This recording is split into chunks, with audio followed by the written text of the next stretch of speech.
Healing from our past mistakes. Good day, everyone. Let me ask you something. Have you ever replayed a mistake in your head over and over again? That one decision, that one wrong word, that one moment you wish you could erase. We all have. Mistakes are part of being human, yet somehow we treat them like permanent tattoos on our identity. We do not just say, I made a mistake. We start saying, I am the mistake. But healing begins the moment we separate who we are from what we did. A mistake is an action, it is not your identity. Sometimes we make mistakes because we did not know better.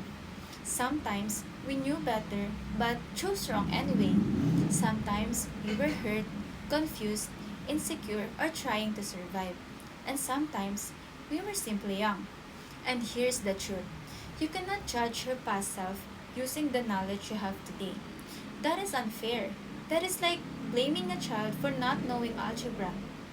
Healing from past mistake starts with acceptance, not denial, not pretending it did not happen, not justifying it, but acceptance. Yes, I did that. Yes, that hurt someone. Yes, that hurt me. Acceptance is powerful because it removes shame's control over you.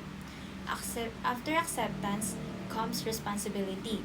If you hurt someone, apologize. If you damage something, try to fix it. If you cannot fix it anymore, then learn from it.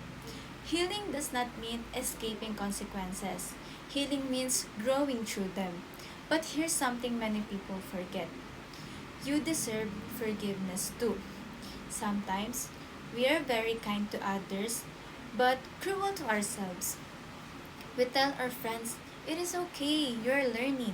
But when it comes to us, we say, you should have known better. You always mess up. Growth does not happen in self-hatred. It happens in self-awareness. Think about it this way. Your past mistakes are teachers, not life sentences. They teach you boundaries. They teach you humility. They teach you even empathy. They teach you strength. Some of the wisest people you will ever meet are not the ones who never failed. They are the ones who failed, reflected, adjusted, and tried again. Healing is not forgetting, it is transforming. It is taking the pain and turning it into wisdom. It is taking regret and turning it into responsibility. It is taking shame and turning it into compassion.